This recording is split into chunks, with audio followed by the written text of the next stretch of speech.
In February 2016, a routine transfer message arrived at the U.S. Federal Reserve. It had account numbers, bank names, everything that's supposed to be there.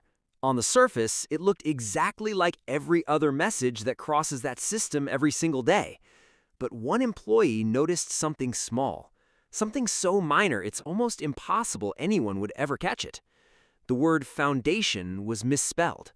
Instead of Foundation, it read Fandation, one single letter. And you want to know what that one letter did? Within hours, some of the largest financial institutions on Earth were on high alert, and the global financial system itself was suddenly at risk. This isn't a movie. This is one of the most dangerous financial hacks in history.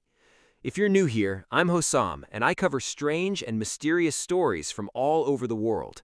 Today, I'm telling you about a story that started with a single email and ended up shaking the entire global financial system without almost anyone noticing. Get ready, because this one's intense. Before we get into whether what happened here was a mistake or a full-blown robbery, we need to understand the system this whole thing exploited, SWIFT. You've probably heard this name before, especially after the Russia-Ukraine war, when the entire world was suddenly talking about cutting Russia off from it. But SWIFT isn't a banking app. It isn't some ordinary transfer software. Think of it as the official language of the entire global financial system. Any bank that wants to move money to another bank anywhere on Earth has to pass through this network. It's the system banks use to talk to each other, all through highly encrypted, extremely precise messages.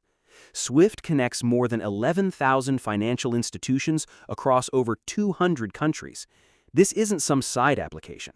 This is the backbone of how money moves around the planet.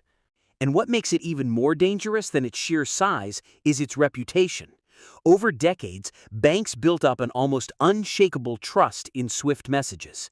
If a message arrives correctly formatted, everyone executes it without question because the system is designed to make errors nearly impossible.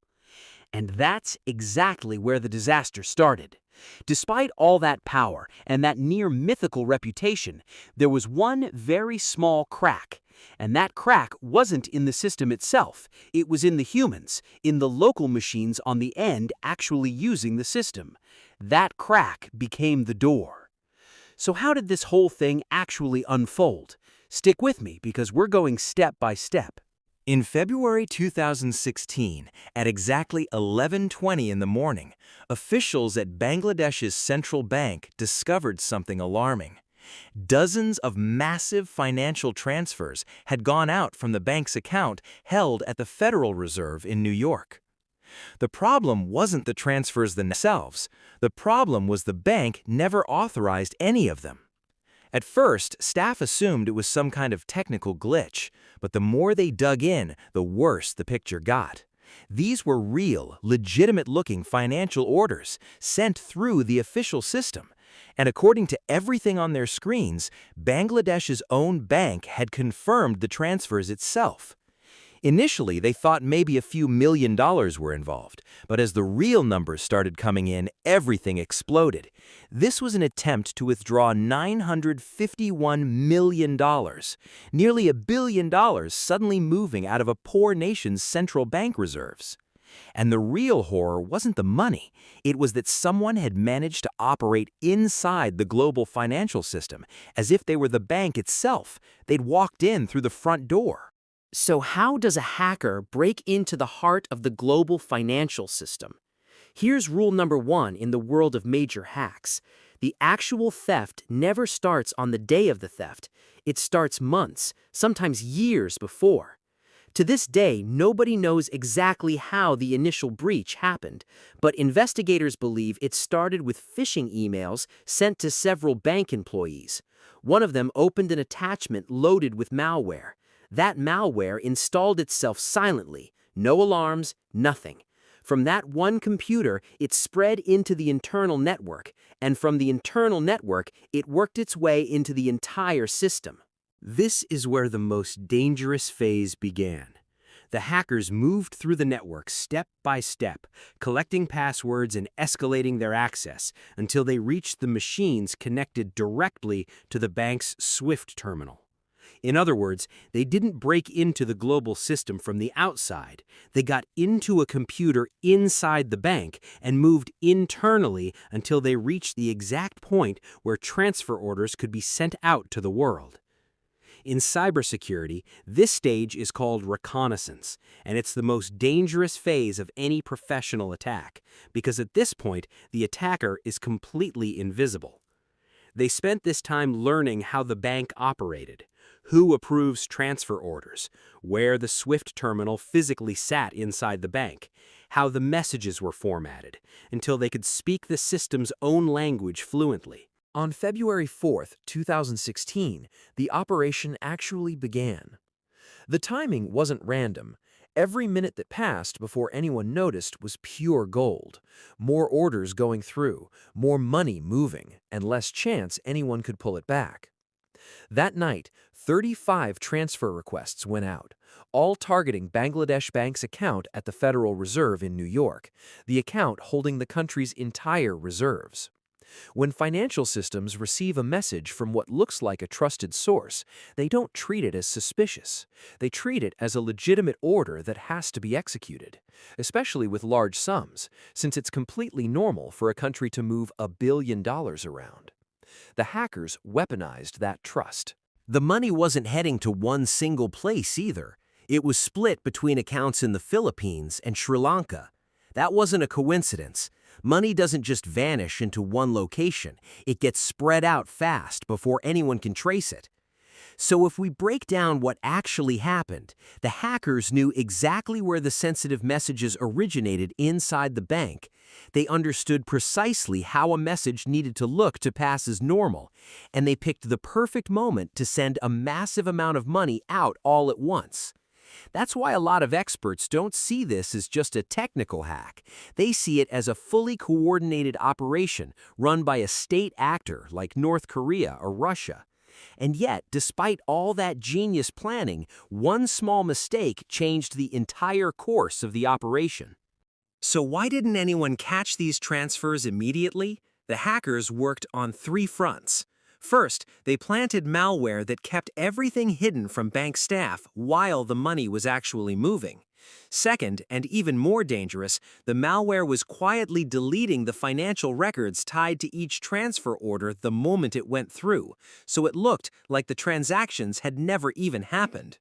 Third, and this is the smartest move in the entire operation, inside the transfer department, there was a printer that automatically printed a physical copy of every significant transaction that passed through SWIFT.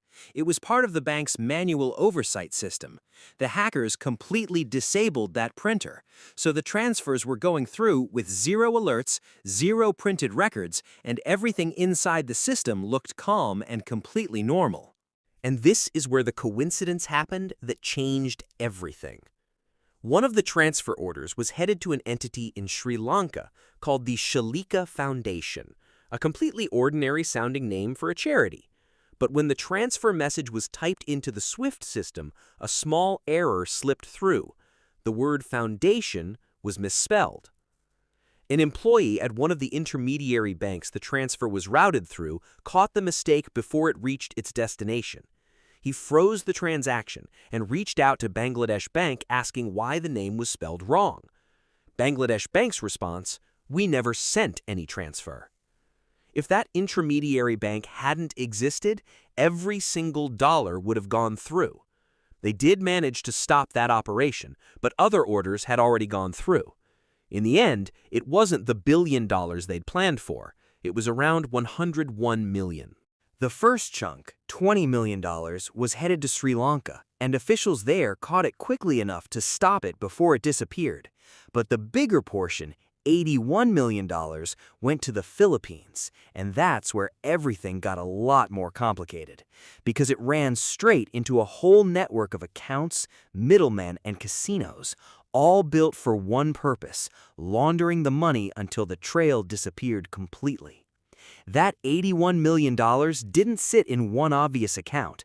It was split across multiple bank accounts in the Philippines, some under real people's names, some under shell companies that only existed on paper.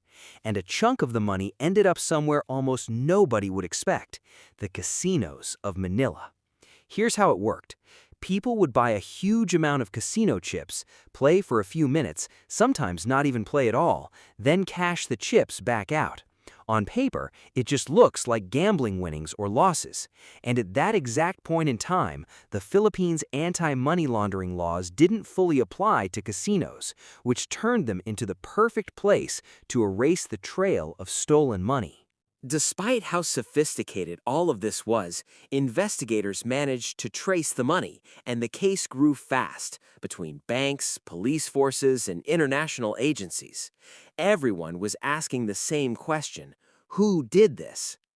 Cybersecurity experts quickly realized this was way bigger than a group of random hackers. Most likely, a nation-state was behind it.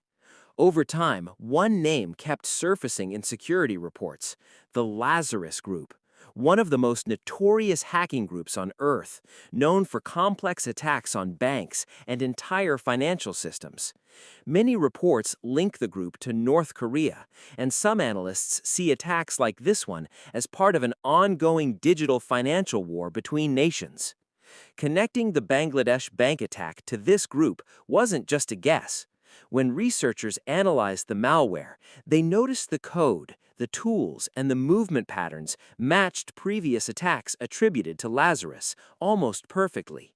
Even the attack style was nearly identical: quiet infiltration, staying inside the network undetected for a long time, studying the system in extreme detail, and then striking at exactly the right moment. And despite all this knowledge, to this day there's still no real resolution.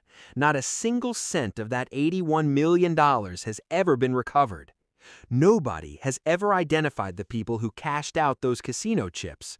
And to this day, there's not a single confirmed suspect in the entire case.